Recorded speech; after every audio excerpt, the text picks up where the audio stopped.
Hello student, my self Abhishek Kumar Gupta. आज हम जो वीडियो लेक्चर लेके आ रहे हैं वो लो पास फिल्टर पे बेस्ड है। लो पास फिल्टर हम यहाँ पे पैसिव फिल्टर की बातें करेंगे और वो कांस्टेंट के टाइप फिल्टर होगा जो आपके सिलेबस का पार्ट है। ठीक है, तो उसको समझने से पहले कुछ बेसिक बेसिक चीज़ें हैं जिसके बारे में हमें जान लेना जरूरी होता है, क्योंकि लो पास फिल्टर या हाई पास फिल्टर को डिजाइन करने के लिए एक basic T and pi network हम बनाते हैं अगर हमने एलसी नेटवर्क बनाना है तो। क्लियर? ठीक है, तो होता क्या है कि जो आपका टी टाइप नेटवर्क होता है, एक्चुअली होता क्या है कि दो इम्पिडेंसेज होते हैं, Z1 एंड Z2। क्लियर? ये आपका सीरीज आर्म होता है, सीरीज, एंड ये इम्पिडेंस हम शंट के लिए यूज करते हैं। क्लियर? यानी अगर मुझे टी नेटवर्क बनाना है और उसको इक्वली डिवाइड करना है तो ऑब्वियस सी बात है, ये आपका Z1/2 एंड Z1/2 में ब्रेक हुआ। क्लियर? दो इक्वल पार्ट में, और इसका एक शंट आर्म आ जाएगा, एक सिंगल, चूंकि टी नेटवर्क है तो ऑब्वियस सी बात है ये Z2 हो जाना। शंट में क्या होता है, जो डिवीजन का नेचर होता है वो एडमिटेंस के बेसिस पे होता है, और एडमिटेंस क्या होता है, इम्पिडेंस का इनवर्स होता है। ये आपका एक नॉमिनल टी नेटवर्क बन गया। ठीक है, इसी तरीके से आपका नॉमिनल पाई नेटवर्क भी बनता है। Z1 पूरा का पूरा आ जाएगा यहाँ पे, और यहाँ पे Z2 इक्वली डिवाइड होगा। यहाँ पे Z2 इक्वली डिवाइड होने का मतलब क्या है कि सन टर्म है। सन टर्म में क्या होता है, सन टर्म में एडमिटेंस का इक्विवेलेंट क्या होता है, सारे एडमिटेंस का सम आता है। यानी कुल मिला के ये Y2/2 एंड Y2/2 होना है। और हमें पता है कि Y2 क्या होता है, Y2 होता है 1/Z2। तो अगर मैं Y2/2 करूंगा तो ऑब्वियस सी बात है ये क्या आना है, 1/2Z2। यानी मैं अगर इम्पिडेंस देखूंगा इसके इक्विवेलेंट, तो इसके इक्विवेलेंट इम्पिडेंस क्या हो जाएगा, ये हो जाएगा तुम्हारा 2Z2, और ये भी हो जाएगा तुम्हारा 2Z2। तो ये बेसिक चीज है, इसका हमें ध्यान रखना। क्लियर? अब हम बातें करते हैं कुछ और चीजों पे जो हम यहाँ पे पूरे तरीके से डिराइव तो नहीं करेंगे। बस आप जानिए कि ये होता है और क्यों होता है, उसके पीछे प्रॉपर डेरिवेशन है। तो इसमें बहुत लंबा समय जाना है, तो वो हम किसी और वीडियो लेक्चर में देख लेंगे। फिलहाल जो की पॉइंट्स है उस की पॉइंट को हम समझने की कोशिश करते हैं यहाँ पे। क्लियर? ठीक है, मेन अगर हम बात करें यहाँ पे तो दो चीजें होती हैं, एक होता है कैरेक्टरिस्टिक इम्पीडेंस। क्लियर? और कैरेक्टरिस्टिक इम्पीडेंस की अगर मैं बात करूं तो वो होता है आपका जेड इक्वल टू, ये टू पोर्ट नेटवर्क में भी हमने देखा था, square root of ZOC into ZSC के बराबर। क्लियर? यानी किसी भी नेटवर्क के लिए, चाहे वो टी हो चाहे वो पाई हो, किसी भी नेटवर्क के लिए हम क्या कर सकते हैं, जो ZOC निकाल सकते हैं, ZSC निकाल सकते हैं, उसका मल्टीप्लाई करके जब हम स्क्वायर रूट करेंगे तो हमें कैरेक्टरिस्टिक इम्पीडेंस मिलेगा। क्लियर? तो यहाँ पे क्या है, यहाँ पे अगर हम देखें कैरेक्टरिस्टिक इम्पीडेंस, मैं यहाँ पे Z0 T के लिए निकाल रहा हूँ, टी नेटवर्क के लिए। क्लियर? तो टी नेटवर्क के लिए जो कैरेक्टरिस्टिक इम्पीडेंस आता है Z1 Z2 के टर्म में, वो हम सीधे सीधे यहाँ पे लिख रहे हैं। ये होता है आपका Z1 Z2 into 1 plus Z1/4Z2 के बराबर। ये आता है आपका characteristics impedance for the T network. ये किसके लिए आता है, for the T network. Clear?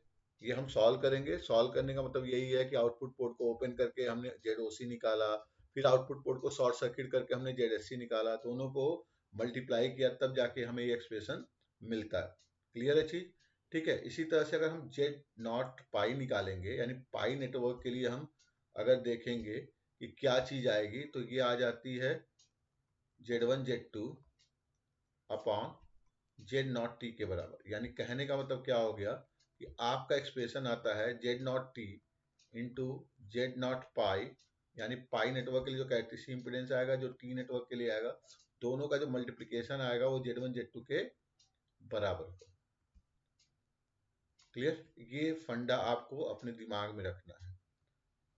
हमें कुछ ज्यादा डिटेल में चीजें नहीं करनी है, सिंपल जानो चीजें तो आपका क्या होगा, Z naught T into Z naught pi की वैल्यू क्या होगी, जेड वन जेड टू के बराबर होगी। ये तो हो गया कैरेक्टरिस्टिक इम्पीडेंस।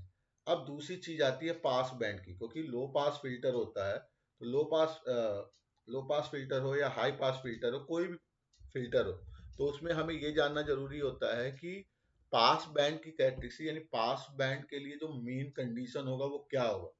तो पास बैंड के लिए जो कंडीशन आता है उसमें क्या होता है कि हम फिर से प्रॉपर डेरिवेशन है, तो हम डेरिवेशन में यहाँ पे नहीं जा रहे हैं, simply Z one Z two के टर्म में बातें कर रहे हैं। तो Z one by four Z two की जो वैल्यू आती है पास बैंड के लिए, -1 से लेके 0 के बीच में होता है। क्लियर? जब भी हम एनालिसिस करेंगे उस एनालिसिस में आप ये देख सकते हैं Z one by four Z two की वैल्यू क्या होगी, -1 से 0 के बीच में होगा। यानी अगर मैंने मान लो पास फिल्टर के लिए बनाया, एक बार देख लेते हैं, ठीक है, we output upon we input का कर्व, क्लियर, फ्रीक्वेंसी के बेसिस पे, तो कुछ हमें कर्व ऐसे मिलता है, क्लियर। और यहाँ पे जहाँ पे जो गेन की वैल्यू है, अगर गेन की वैल्यू 0.707 हो जाती है, कितनी, 0.707, तो इस कंडीशन पे जो हमें फ्रीक्वेंसी मिलती है वही कट ऑफ फ्रीक्वेंसी होती है। यानी ये जो एरिया होता है लो पास के लिए, ये पास बैंड हो जाता है, और ये क्या हो जाता है, स्टॉप बैंड हो जाता है, क्लियर। तो पास बैंड के लिए जो क्राइटेरिया होता है, चाहे वो लो पास फिल्टर हो चाहे वो हाई पास फिल्टर हो, दोनों के केस में Z one by four Z two -1 से लेके 0 के बीच में होता है, क्लियर, ठीक है। तो यहाँ पे कट ऑफ फ्रीक्वेंसी के लिए जो कंडीशन आएगी वो क्या आएगी, वो देख लेते हैं। कट ऑफ कहाँ कहाँ हो सकता है, कट ऑफ होने का मतलब क्या हो गया, ऑप्टिमम लिमिट। ऑप्टिमम लिमिट का मतलब क्या हो गया, या तो Z one by four Z two -1 के बराबर हो जाए, या Z one by four Z two 0 के बराबर हो जाए। यानी यहाँ पे दो कंडीशन निकल के आ गई। एक कंडीशन क्या आ गई, Z one equal to -4 Z two, या Z one one plus Z one by four Z two equal to 0, clear, ठीक है। तो ये चीज निकल के आ जाएगी। या दूसरी कंडीशन क्या आएगी, जेड टू तो 0 हो नहीं सकता, 0 क्या होगा, जेड वन 0 होगा, जो पॉसिबिलिटी नहीं है, क्लियर। तो यानी हम किस कंडीशन को फॉलो करेंगे कट ऑफ फ्रीक्वेंसी के लिए, for the cut off frequency 1 plus Z one by four Z two must be equal to 0। तो for calculating cut off frequency, ये बेसिक चीजें हैं। अभी हम फिल्टर पे जाएंगे, मतलब कांस्टेंट के टाइप पे, तो वहां पे हम सारी चीजों को और अच्छे से करेंगे। कट ऑफ फ्रीक्वेंसी के लिए कंडीशन क्या आ गई, 1 plus Z one by four Z two must be equal to 0। तो ये बेसिक चीजें हमें ध्यान में रखनी है। पहली क्या थी हमारी, जेड नॉट टी की वैल्यू क्या आई थी, Z one Z two into one plus Z one by four Z two के बराबर, क्लियर। दूसरी क्या चीज हमने देखी, Z naught T into Z naught pi की वैल्यू क्या हो गई, जेड वन जेड टू के बराबर। और तीसरी चीज हमने देखी, कट ऑफ फ्रीक्वेंसी के लिए कंडीशन क्या होता है, 1 plus Z one by four Z two equal to 0, जिससे हम ये एफ सी की वैल्यू कैलकुलेट कर सकते हैं। यहां से हम क्या निकालेंगे, एफ सी की वैल्यू, क्लियर, ठीक है। अब बात आती है, जब भी कोई भी सिग्नल पास करता है तो उसमें क्या होता है, दो कांस्टेंट होते हैं, एक एटेन्यूएशन कांस्टेंट, एक होता है आपका एटेन्यूएशन कांस्टेंट,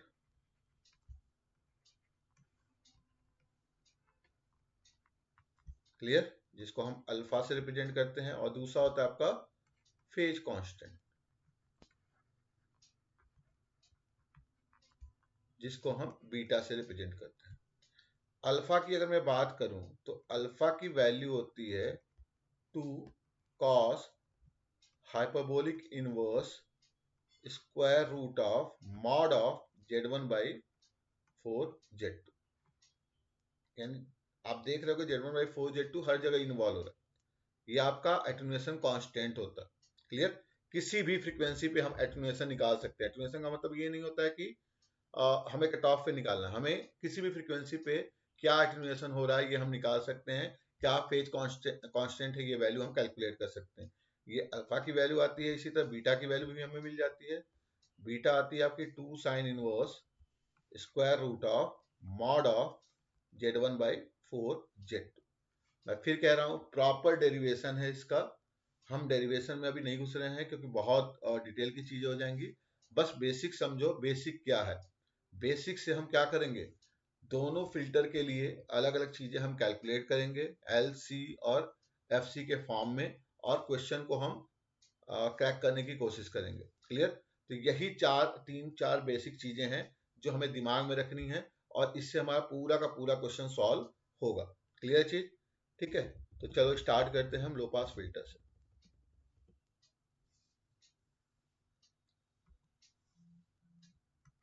कांस्टेंट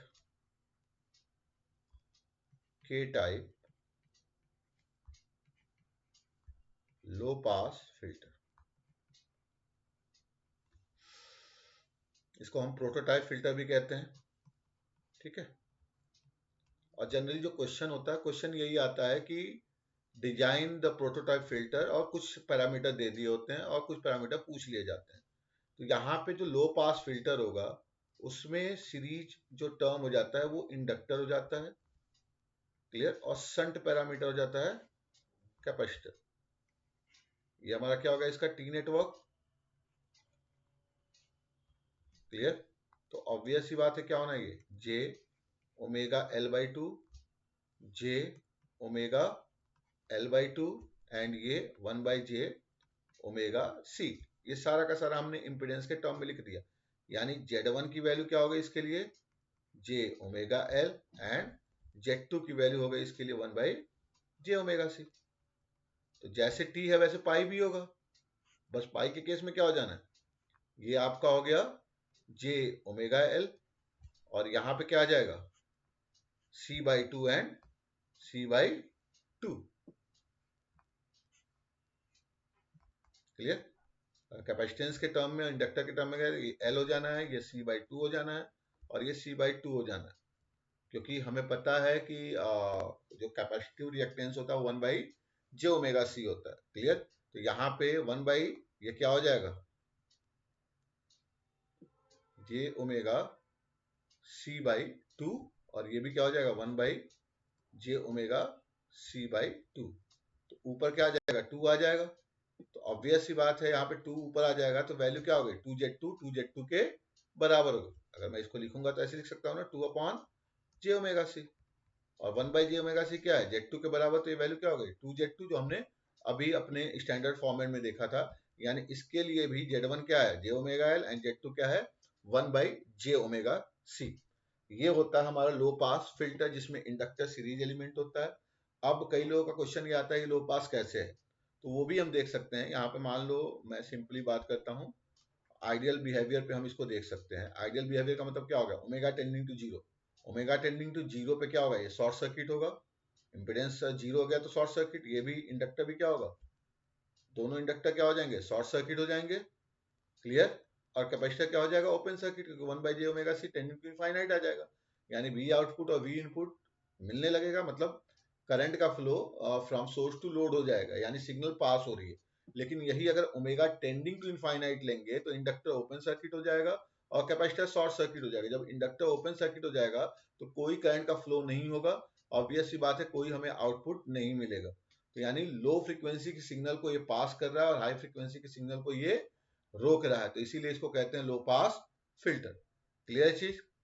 ठीक है, चलो अब हम आते हैं डिजाइन पैरामीटर पे सारे। अब बात आती है इसको कांस्टेंट के टाइप क्यों कहते हैं। कांस्टेंट के टाइप इसलिए कहते हैं क्योंकि Z1 into Z2 equal to एक कांस्टेंट के हो जाता है, यानी Z1 इंटू Z2 की वैल्यू चेंज नहीं होती, ये फिक्स हो जाती है। और इसको हम आर नॉट स्क्वायर से भी रिप्रेजेंट कर सकते हैं, जहां पे आर नॉट को हम डिजाइन इंपीडेंस के टर्म पे जानते हैं। ये हमारा होता है डिजाइन इंपीडेंस। क्लियर? ठीक है, तो अब हम यहाँ पे सारी वैल्यू को पुट करना शुरू करेंगे। हमें पता है कि Z1 क्या है, हमें पता है Z2 क्या है, तो Z1 Z2 पुट करें तो ये क्या आ जाएगा, जे omega L into 1 by J omega C. J omega से जे ओमेगा कैंसिल आउट हो गया, ये क्या आ गया, एल बाई सी के बराबर, जो आर नॉट स्क्वायर के बराबर हो गया। यानी आर नॉट की वैल्यू क्या आ गई, आर नॉट की वैल्यू आ गई under root L by C के बराबर। क्लियर? यानी जो कांस्टेंट के की वैल्यू है वो एल बाई सी के बराबर है। और अगर यही डिजाइन, क्योंकि क्वेश्चन में आपको डिजाइन इंपिडेंस देता है, तो अगर डिजाइन इंपिडेंस है तो यही वैल्यू के बराबर हो जाएगी, यानी के इक्वल टू एल बाई सी है। और इंडक्टर कैपेसिटेंस की वैल्यू क्वेश्चन में दी रही रहती, मतलब पूछ लिया जाता है या दे दिया जाता है। ऑब्वियस सी बात है, इंडक्टर और कैपेसिटर किसी भी एलिमेंट का मतलब एक फाइनाइट वैल्यू होती है, तो ये वैल्यू वेरिएबल नहीं होगी, ये कांस्टेंट वैल्यू होगी, क्योंकि वो उस एलिमेंट के बिहेवियर को रिप्रेजेंट कर रहा है। तो आर नॉट की वैल्यू क्या आ गई यहाँ पे, रूट एल बाई सी के बराबर। ये हमारा हो गया डिजाइन इंपिडेंस। अब हम आगे बढ़ते हैं कट ऑफ फ्रीक्वेंसी के लिए। कट ऑफ फ्रीक्वेंसी के लिए कंडीशन हमने क्या देखा था, फॉर एफ सी की वैल्यू भी तो हमें कैलकुलेट करनी है। तो इसके लिए क्या देखा था, 1/Z1/4Z2 की वैल्यू क्या थी, 0 के बराबर थी। वैल्यू पुट करें, 1 प्लस Z1 क्या है हमारा, J omega L upon 4 into Z2 क्या है हमारा, 1/जे omega C equal to 0। Clear? ठीक है। अब ये जे ओमेगा सी क्या चला जाएगा न्यूमरेटर में, तो ये हो जाएगा 1 प्लस j omega L into j omega C upon 4 equal to 0। और यही ओमेगा क्या है, हम एफ सी कर रहे हैं ना, तो ये ओमेगा क्या है, ओमेगा सी के बराबर है। ओमेगा सी इक्वल टू क्या हो गया, 2 पाई एफ सी के बराबर। अभी हम देखेंगे एफ सी कैसे कैलकुलेट करेंगे। पहले अब हमें यहाँ पे क्या करना है, ओमेगा को ओमेगा सी की टर्म में रिप्रेजेंट करना है, क्योंकि कट ऑफ फ्रीक्वेंसी है। J square into omega C का square into L C by 4 equal to 0 हो गया। जे स्क्वायर की वैल्यू क्या होती है, -1। वैल्यू पुट कर दें तो 1 minus omega C square into L C upon 4 equal to 0। Clear? तो यहाँ पे क्या आ जाएगा, यहाँ पे आ जाएगा omega C square L C by 4 equal to 1 हो गया। ठीक है, तो यहाँ पे ओमेगा सी स्क्वायर की वैल्यू कितनी आ गई, 4 बाई एल सी के बराबर। ठीक है, तो ओमेगा सी कितना आ जाएगा, ओमेगा सी आ जाएगा आपका, स्क्वायर रूट ले लेते हैं, ये आ जाएगा 2 by root L C. Clear? और चूंकि ओमेगा सी क्या है, 2 पाई एफ सी के बराबर है, तो 2 पाई एफ सी लिख दिया हमने। ये क्या आ जाएगा, 2 बाई रूट एल सी। तो कट ऑफ फ्रीक्वेंसी की वैल्यू आ गई यहां से 1 upon pi root L C के बराबर। तो इस तरह हमने क्या किया, कट ऑफ फ्रीक्वेंसी निकाल लिया, जिसकी वैल्यू क्या आ गई, 1 upon pi root L C F C के टर्म में। क्लियर? क्या आ गया, F C equal to 1 upon pi root L C. Clear? तो यहां पे हमने क्या देखा, रेडियन पर सेकेंड में जो वैल्यू आएगी वो 2 बाई रूट एल सी आ जानी है। लेकिन जब मुझे हर्ट्ज में वैल्यू चाहिए, तो मैं ओमेगा सी की value 2 pi F C put करूंगा, तो मुझे एफ सी की value 1 upon pi root L C आ जाएगी। तो ये हो गई lower pass filter, low pass filter के लिए कट ऑफ फ्रीक्वेंसी, जो एफ सी की वैल्यू है, जहां पे गेन की वैल्यू क्या हो रही थी, 70.7% के बराबर हो रही थी। अब हम बात करेंगे किसकी, कांस्टेंट की। ये तो हमें कट ऑफ फ्रीक्वेंसी मिल गया। क्लियर? ठीक है, कांस्टेंट की बात करेंगे, कैरेक्टरिस्टिक इंपीडेंस की बात करेंगे। ठीक है, तो सबसे पहले हम निकालते हैं यहाँ पे अब कैरेक्टरिस्टिक इंपीडेंस। किसी भी पर्टिकुलर फ्रीक्वेंसी पे हम कैरेक्टरिस्टिक इंपीडेंस निकालते हैं। तो जेड नॉट टी की वैल्यू हमने क्या कैलकुलेट करी थी, under root Z1 Z2 into 1 plus Z1 by 4 Z2। Value put करते हैं। ठीक है, Z1 Z2 की वैल्यू अभी हमने कैलकुलेट करी, वो क्या था, क्या था हमारा, L बाई सी के बराबर। अभी हमने निकाला ना, Z1 Z2 क्या था हमारा, L बाई सी। ठीक है, यहाँ पे वैल्यू पुट करें, प्लस 1 प्लस यहाँ पे क्या हो जाएगा, Z1 क्या हमारा, जे ओमेगा एल। बस ये ध्यान रखिएगा, ये कट ऑफ फ्रीक्वेंसी पे नहीं है, किसी पर्टिकुलर फ्रीक्वेंसी पे कैरेक्टरिस्टिक इंपीडेंस पूछा जाता है। क्लियर? तो ये हो गया हमारा 4 into 1 by J omega C. ठीक है, तो ये क्या आ जाएगा आपका, square root L by C 1, ऊपर जे आ जाएगा तो ये जे स्क्वायर यानी माइनस हो जाएगा, और omega square L C upon 4। Clear? ठीक है।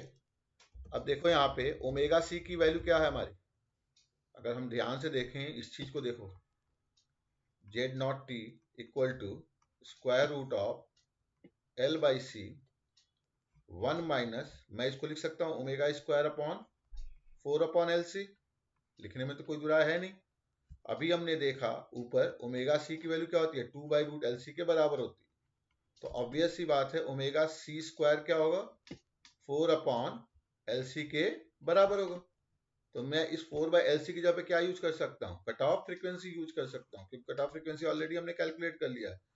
L by C 1 minus omega square upon omega C का स्क्वायर, यानी कुल मिला के हमने क्या कैलकुलेट किया, हमने कैलकुलेट किया Z1 बाई 4 Z2 की जो वैल्यू आ रही है वो आ रही है आपकी minus of omega square upon omega C square के बराबर।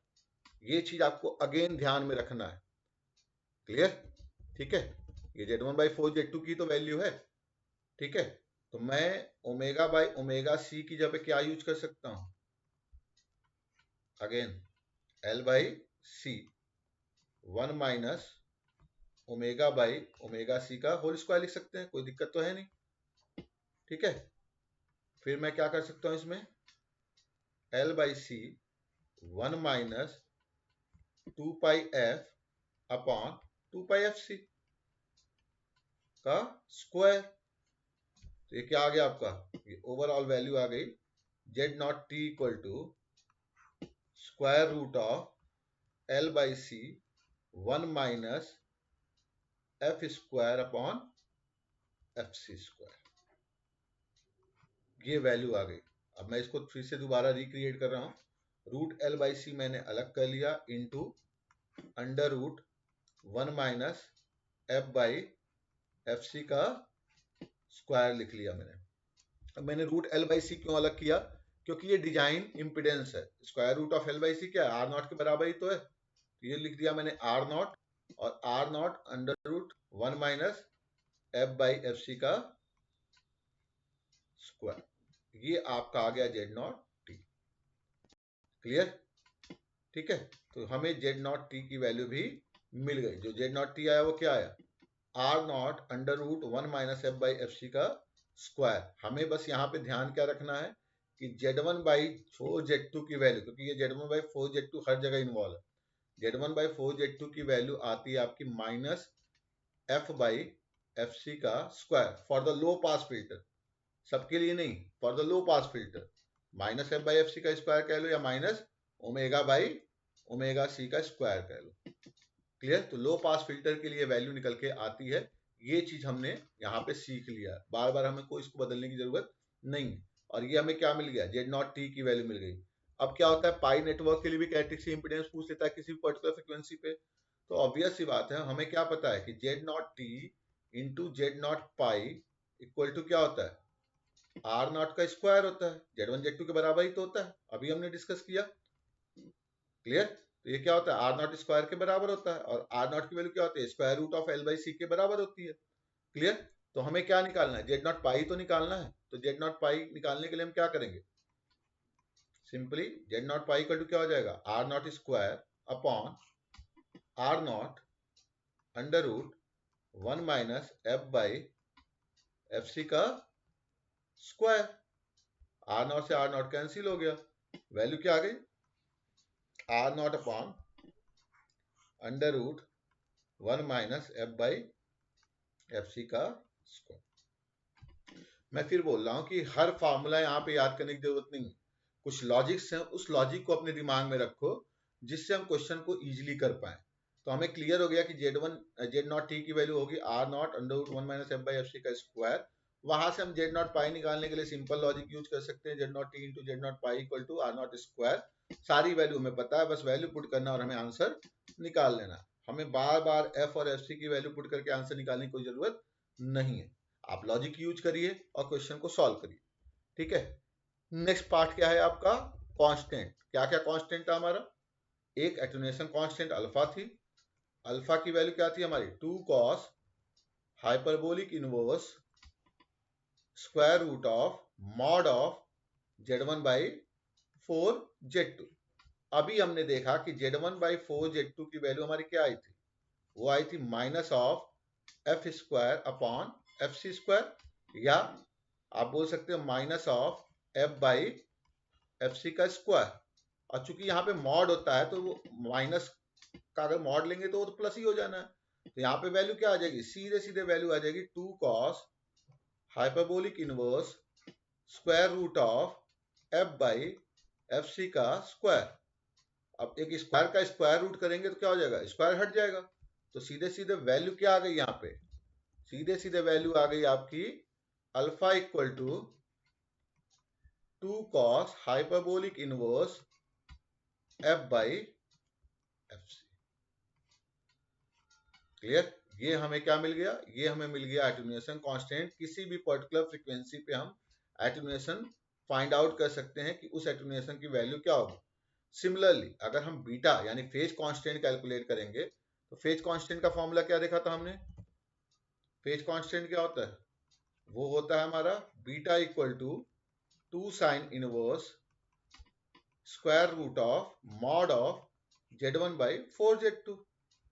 Clear. Again Z1/4Z2 equal to क्या है, -f/fc का स्क्वायर है, तो ये क्या आ जाएगा 2 sin इनवर्स f/fc। क्लियर। तो ये हो जाएगा हमारा फेज कांस्टेंट। क्लियर। तो सिंपल से फॉर्मूले हैं और इस फॉर्मूले में केवल f/fc का रेशियो ही आ रहा है। क्योंकि लो पास फिल्टर है तो लो पास फिल्टर में हम देखेंगे कि हमारा कट ऑफ फ्रीक्वेंसी एक तरह से कम हो गया, क्योंकि हाई वाले को हम स्टॉप बैंड रीजन में जा रहा है, वहीं पे एटेन्यूएशन, वहीं पे फेज कांस्टेंट, ये सारी चीजें कैलकुलेट होती हैं। तो इसीलिए हर जगह f/fc आएगा, ये चीज ध्यान रखना। चाहे वो हम Z0t निकालें, वो R0 इंटू √1 - f/fc का स्क्वायर आएगा। हम अल्फा निकालें, वो 2 cos हाइपरबोलिक इनवर्स f/fc आएगा। हम बीटा निकालें, वो 2 sin इनवर्स f/fc आएगा। क्लियर। चलो क्वेश्चन देखते हैं।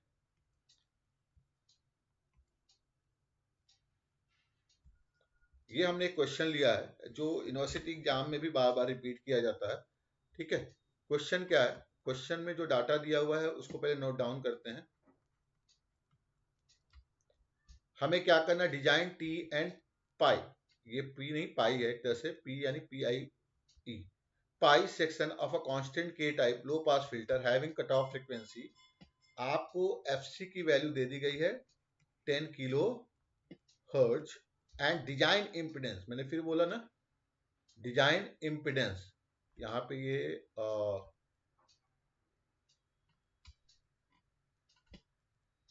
ये आपका होम होगा।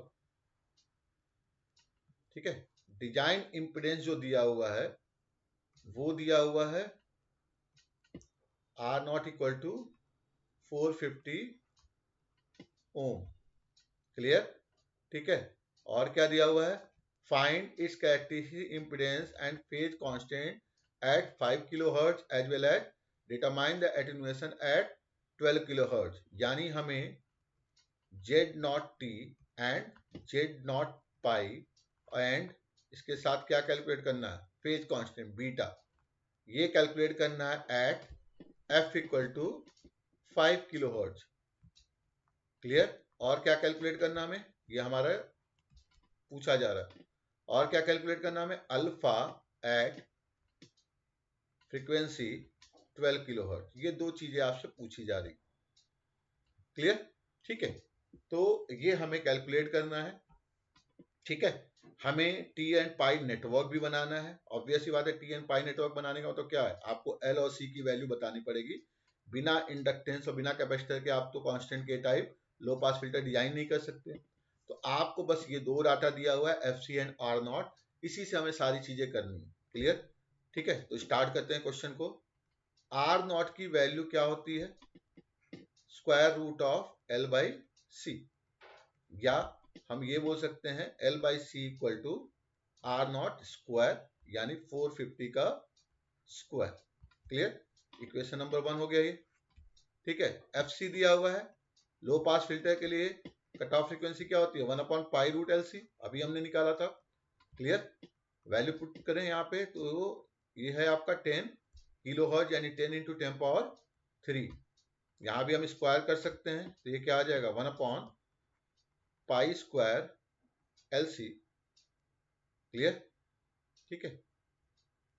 देखो यहाँ पे हम सीधे सीधे मैग्नीट्यूड कैलकुलेट करने के बजाय हम पहले वैल्यू R0 और FC के टर्म में निकाल लेते हैं, फिर इसके बाद इसको सॉल्व करने की कोशिश करते हैं। ये वैसे तो ये π² LC इक्वल टू क्या हो जाएगा FC का स्क्वायर यानी 10⁻4 का स्क्वायर, ये हो जाना है।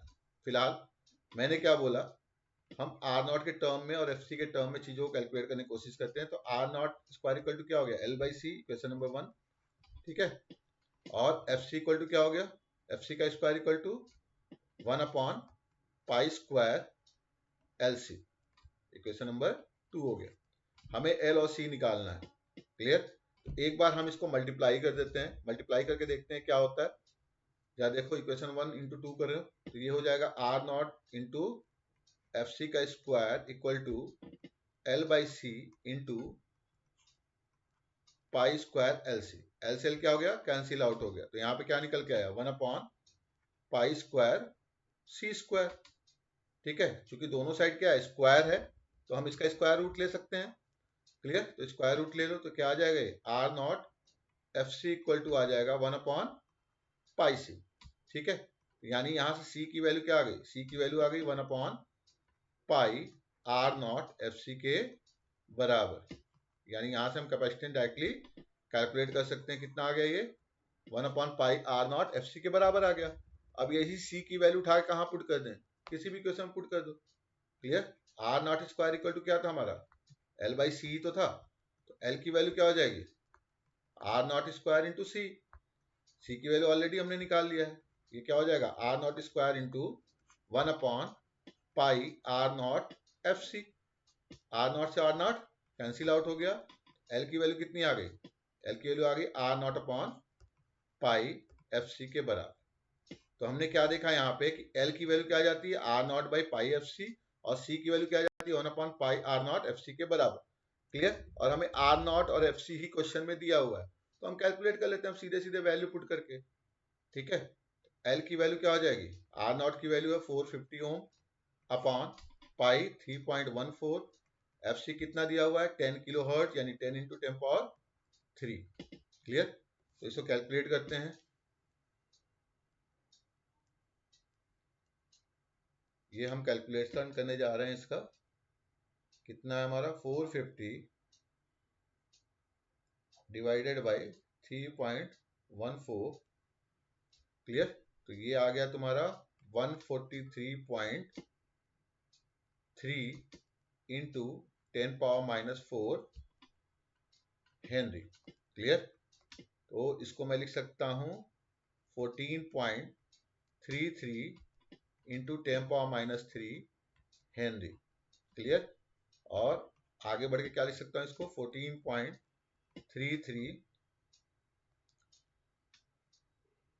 Milli henry. तो ये हमें इंडक्टेंस मिल गया कितना 14.33 मिली हेनरी। अब कैपेसिटेंस की वैल्यू कैलकुलेट कर लेते हैं। कैपेसिटेंस क्या होगा हमारा, कैपेसिटेंस आप चाहो तो सीधे फॉर्मूले से कैलकुलेट करो, आप चाहो तो सीधे लॉजिक से भी कैलकुलेट कर सकते हो कि R0 स्क्वायर इक्वल टू क्या हो गया L/C हो गया। तो C की वैल्यू क्या हो जाएगी L/R0 स्क्वायर के बराबर, यानी 14.33 इंटू 10⁻³ हेनरी था ना हमारा, अपॉन चूंकि SI यूनिट में ही हमें वैल्यू पुट करनी होती है R0 स्क्वायर यानी 450 का स्क्वायर। क्लियर?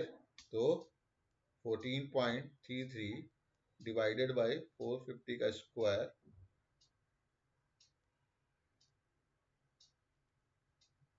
ठीक है, ये आ रहा है आपका 7.07 इंटू 10⁻⁵ इंटू 10⁻³ तो ये आ जाएगा तुम्हारा 7.07 इंटू 10⁻⁸ फैरेड। क्लियर? इसको माइक्रो फैरेड में चेंज कर लेते हैं, तो C की वैल्यू आ जाएगी आपकी 0.07 0.07 इंटू 10⁻⁶ फैरेड या 0.0707 माइक्रो फैरेड। एक तरीका तो ये है इसको कैलकुलेट करने का। दूसरा तरीका क्या है? फॉर्मूला हमने क्या निकाला था? C = 1/πr0 FC, यही निकाला था हमने, आप देख सकते हो ऊपर। ठीक है, ये आपका C था। ठीक है, C = 1/πr0 FC। आप इससे भी कैलकुलेट कर सकते हैं। आपके पास दोनों तरीके हैं, आप जिससे मन करे उससे कैलकुलेट करिए। 1/3.14 इंटू 450 इंटू 10⁴। क्लियर? ठीक है, तो ये आ जाएगा आपका, सेम वैल्यू आएगी, अलग नहीं आनी है, सेम वैल्यू आ रही है आपकी। ठीक है, यानी 0.07, आप इसको राउंड फिगर भी कर सकते हो, 0.0707 माइक्रोफैरेड या 0.071 माइक्रोफैरेड। क्लियर? ठीक है, तो ये हमें L और C की वैल्यू मिल गई। अब हमें क्या करना है? नेटवर्क को डिजाइन करना है। नेटवर्क डिजाइन करने का मतलब क्या हो गया? T and pi network banana. Clear? तो ये आपका क्या हो जाएगा? T network. क्लियर? चूंकि आपने L और C निकाल दिया है, आप चाहो तो यहाँ पे वैल्यू पुट कर सकते हो। ये क्या हो जाएगा? L/2, ये हो जाएगा आपका L/2, यानी सिंपली L की आधी वैल्यू यहाँ पुट करो और ये आपका C हो जाएगा। और ऐसे ही पाई नेटवर्क क्या हो जाएगा? यहाँ पे आपका L आ जाएगा, यहाँ पे क्या आ जाएगा? C/2, और यहाँ पे क्या आ जाएगा? C/2। क्लियर? सारी वैल्यू आप निकाल चुके हैं। ठीक है, आप यहाँ पे किनारे आप लिख सकते हैं L = this and C = this. L की वैल्यू हमारी कितनी आई थी? L की वैल्यू आई थी हमारी मिली हेनरी में 14.33 मिली हेनरी। वेयर, आप ऐसे लिख सकते हैं, where L = 14.33 milli henry and C = 0.071 microfarad. ठीक है, क्लियर? तो इस तरीके से हम फिल्टर को डिजाइन कर सकते हैं। अब नेक्स्ट क्वेश्चन क्या है? नेक्स्ट पार्ट इसमें पूछा गया है कि Z0T, क्या क्या पूछा गया है? Z0T, Z0 एंड बीटा, ये पूछा गया है एट फ्रीक्वेंसी 5 किलो हर्ट्ज पे। ठीक है, तो Z0T की वैल्यू हमने क्या निकाली थी? Z0T निकाली थी हमने R0 √1 - F/FC का स्क्वायर। क्लियर? तो R0 की वैल्यू कितनी है? 450 √1 - F की वैल्यू कितनी है हमारी? 5 किलो हर्ट्ज। FC की वैल्यू दी गई है 10 किलो हर्ट्ज स्क्वायर, तो ये कितना आ जाएगा? 450 √1 - 1/4। क्लियर? तो ये आ जाएगा आपका 450 √3/2। क्लियर? तो ये कैलकुलेट कर लेते हैं। 450 √3/2,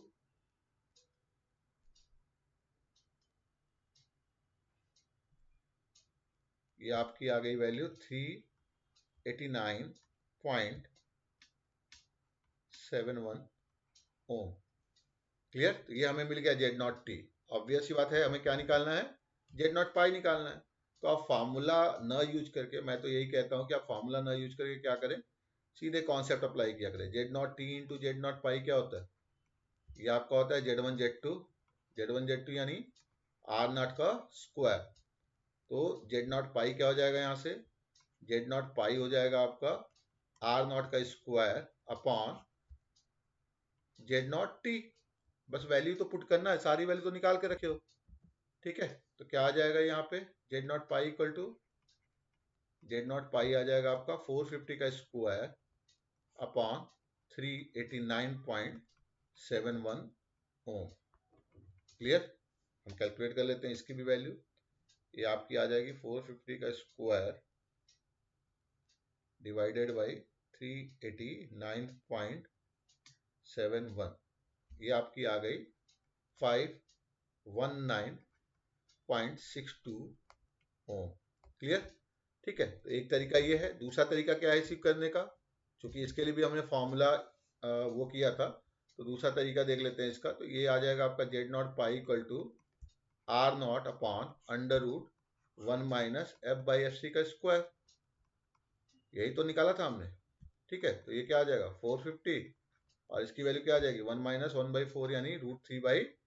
तो ये आ जाएगा 900/√3। तो जब हम इसको भी कैलकुलेट करेंगे तो इसकी वैल्यू आएगी 519.62 ओम के बराबर। क्लियर। तो दोनों तरीके आपके पास हैं, आप जिस तरीके से इसको सॉल्व करना चाहें उस तरीके से आप इसको सॉल्व कर सकते हैं, ठीक है। क्लियर, ठीक है। नेक्स्ट क्या पूछा आपसे, फेज कांस्टेंट। अगर मैं बीटा की बात करूं तो बीटा बीटा क्या होता है हमारा, अभी हमने देखा था 2 sin इनवर्स f/fc के बराबर। केवल हमें वैल्यू तो पुट करना है, तो 2 sin इनवर्स f की वैल्यू कितनी है हमारी 5, fc की वैल्यू है 10, तो 2 sin इनवर्स 1/2। बस ये ध्यान रखिएगा, यहाँ पे जो भी वैल्यू निकालिएगा वो रेडियन में निकालिएगा, डिग्री में निकालिएगा ही मत। अगर डिग्री में आपने कैलकुलेटर यूज करेंगे तो वो डिग्री में ही वैल्यू देगा। जैसे मैं साइन इनवर्स 1/2 की बात करूं तो साइन इनवर्स 1/2 ये देगा 30 डिग्री, ये डिग्री देगा। लेकिन आपको वैल्यू किस में कैलकुलेट करनी है, रेडियन में। तो रेडियन में करने के लिए आपको पाई/180 से मल्टीप्लाई करना पड़ेगा। ये चीज का ध्यान रखिएगा, आप डिग्री में वैल्यू लिख के मत आइएगा। क्लियर, क्योंकि आप 60 लिख देंगे, और चूंकि एसआई यूनिट क्या होती है एंगल की, रेडियन होती है, तो आपको रेडियन में इसको लिखना है। तो ये वैल्यू क्या हो जाएगी, ये वैल्यू आपकी आ जाएगी पाई/3 रेडियन के बराबर, ठीक है। अब हमें क्या निकालना है, एटेन्युएशन निकालना है एट फ्रीक्वेंसी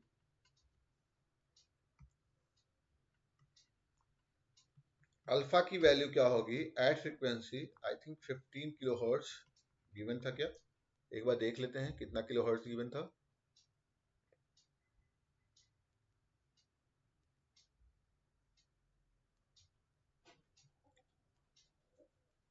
12 किलोहर्ट्ज।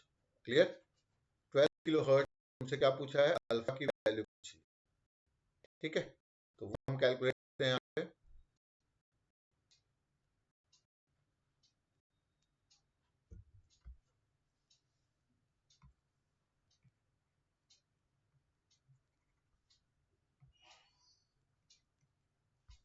तो अल्फा इक्वल टू क्या होता है, 2 cos hyperbolic inverse f/fc। Hyperbolic not inverse, बस इसका ध्यान रखना अपने कैलसी में। तो ये हो जाएगा 2 cos हाइपरबोलिक इनवर्स 1/2।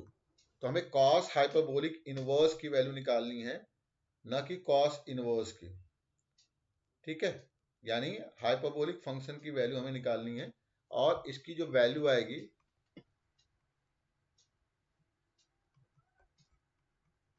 वो आएगी नेपर में। इसकी जो यूनिट होती है नेपर। क्लियर है चीज, ठीक है।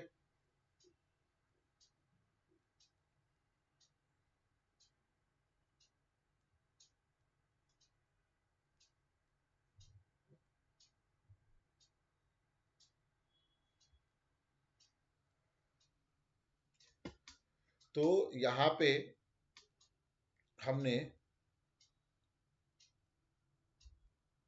चीज देखा कि कैसे वैल्यू हमारी कैलकुलेट की जाती है, ठीक है।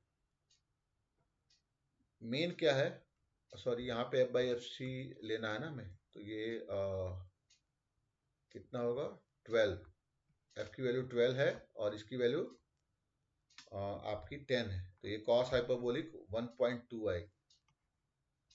कितना आएगा ये 1.2, नॉट 1/2। वो तो 5 किलो हर्ट्ज के लिए था, ठीक है। तो इसकी वैल्यू